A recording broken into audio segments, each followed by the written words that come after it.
Hello friends, welcome to more creative. दोस्तों, आज 27 दिसंबर दिन शनिवार है। वह हिंदी में नपूस और शुक्ल पक्ष की अष्टमी है। तो चलिए शुरू करते हैं आज की बड़ी खबरें। यदि आपको खबरें पसंद आए तो वीडियो को लाइक जरूर करिएगा और आप हमें प्रदेश के किस जिले से देख रहे हैं कमेंट बॉक्स में जरूर बताइएगा।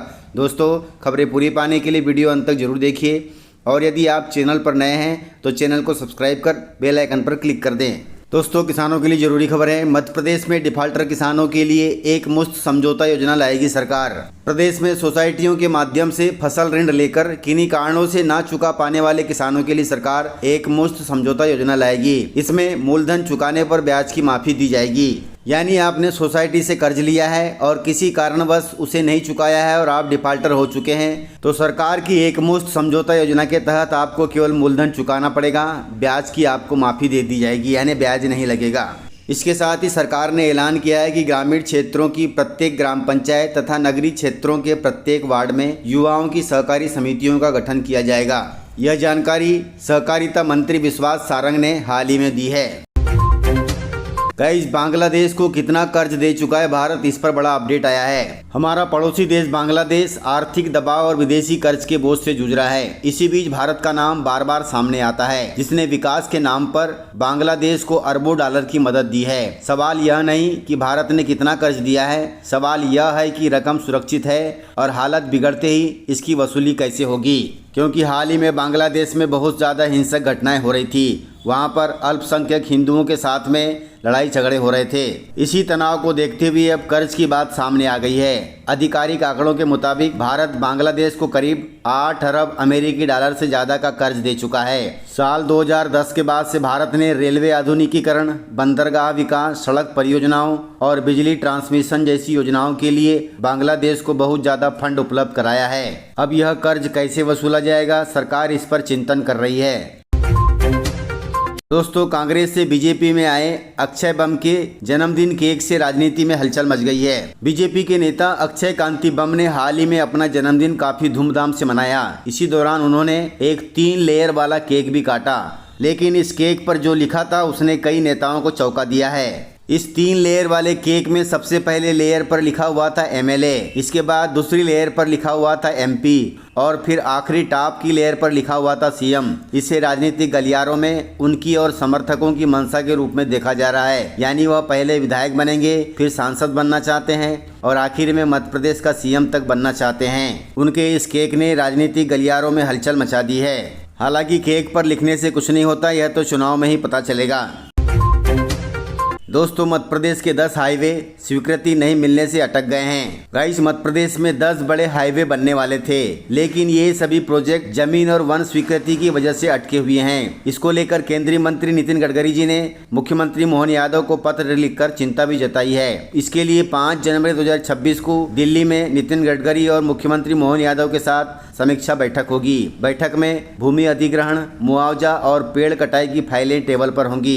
इस बैठक में तय होगा कि राजमार्ग कब से बनना शुरू होंगे और कितने लोगों को लाभ मिलेगा। दोस्तों, आपको बता दें कि केंद्र सरकार ने मध्य प्रदेश के 10 राज्य मार्गों को काफी समय पहले मंजूरी दे दी थी। इन प्रोजेक्ट पर हजारों करोड़ों रुपए का निवेश और कई जिलों की किस्मत जुड़ी हुई है। वहीं बिना जमीन और वन मंजूरी के मशीनें सड़क पर उतर ही नहीं पाई है, यानी काम ही शुरू नहीं हो पाया है। लेकिन इसी जनवरी में समीक्षा बैठक के बाद काम शुरू होने की संभावना लग रही है। यदि ऐसा होता है तो प्रदेश को मिलेगी बड़ी सौगात।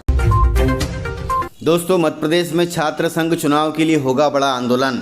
इसको लेकर अखिल भारतीय विद्यार्थी परिषद के प्रांत मंत्री दर्शन कहार ने मध्य प्रदेश सरकार पर बड़ा निशाना साधा है। उन्होंने कहा है कि राज्य के महाविद्यालयों में 2017 से छात्र संघ का चुनाव नहीं हुआ है। दर्शन कहार ने सरकार को छात्र हितों की अनदेखी करने का भी आरोप लगाया है। ABVP ने सरकार को चेतावनी दी है कि यदि चुनाव नहीं हुए तो वे बहुत बड़ा आंदोलन करेंगे। इस मुद्दे के बाद प्रदेश की छात्र राजनीति में हलचल और तेज हो गई है। गाइस, भारतीय रेलवे में हो रहा है बड़ा बदलाव। अब रेलवे में नहीं चलेगा VIP कल्चर।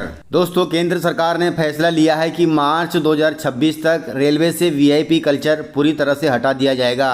अब रेल मंत्री, सांसद और बड़े अफसरों को मिलने वाली एक्स्ट्रा सुविधाएं बंद हो जाएंगी। ये कदम ब्रिटिश काल से चली आ रही हैं। पुरानी प्रथाओं को हटाने के लिए यह बदलाव किया जा रहा है। दोस्तों, रेलवे बोर्ड ने साफ कह दिया है कि अब कोई भी अफसर खुद को खास नहीं समझेगा। अब कोई भी अफसर इंस्पेक्शन के लिए आलीशान सैलून कोच का इस्तेमाल नहीं करेगा।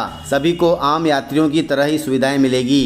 दोस्तों, आपको बता दें कि अब तक रेलवे के बड़े अधिकारी निरीक्षण के नाम पर लग्जरी सैलून कोच का यूज करते थे। सरकार ने अब इन वीआईपी सैलून कोचों के यूज पर पूरी तरह से पाबंदी लगा दी है। इन डिब्बों को अब आम जनता के लिए यात्री कोचों में बदला जा रहा है। वहीं स्टेशन पर बड़े अफसरों के स्वागत के लिए जूनियर कर्मचारियों की फौज भी खड़ी नहीं होगी। यानी जितने भी वीआईपी हैं अब आम जनता की तरह ही रेल में यात्रा करेंगे।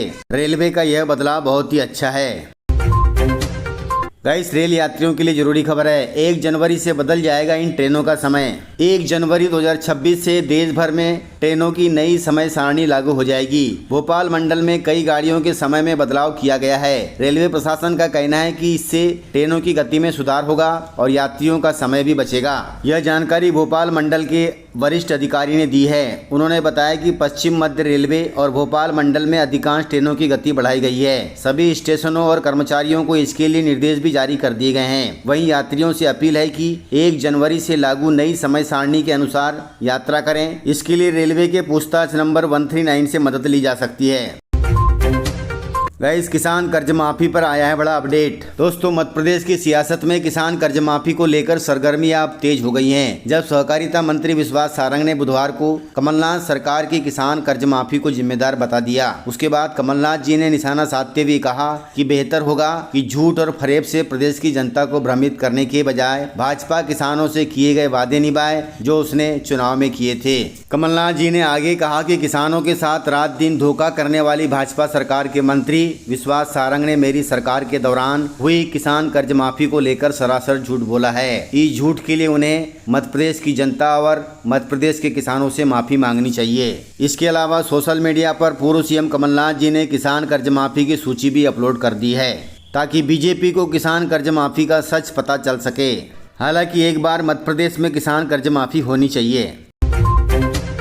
दोस्तों, स्कूली छात्रों के लिए जरूरी खबर है। कक्षा 5वीं और 8वीं बोर्ड की परीक्षाओं का टाइम टेबल जारी हो गया है। मध्य प्रदेश में एमपी बोर्ड और राज्य शिक्षा केंद्र की परीक्षाएं एक साथ होंगी। 5वीं कक्षा की परीक्षा 20 फरवरी से शुरू होगी जो 26 फरवरी तक चलेगी। वहीं 8वीं की परीक्षा 20 फरवरी से शुरू होकर 28 फरवरी तक चलेगी। परीक्षा का समय दोपहर 2 बजे से 4:30 बजे तक रहेगा। आपको बता दें कि 5वीं की परीक्षा 6 दिन में पूरी हो जाएगी और 8वीं की परीक्षा में 8 दिन लगेंगे।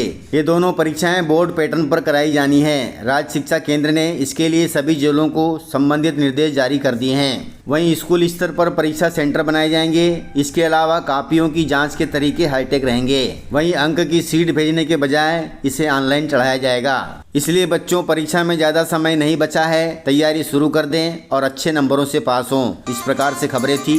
यदि आपको खबरें पसंद आई हो तो वीडियो को लाइक, शेयर एंड सब्सक्राइब जरूर करें। तो मिलते हैं सर अगले वीडियो में। तब तक के लिए जय हिंद, जय भारत, जय एमपी।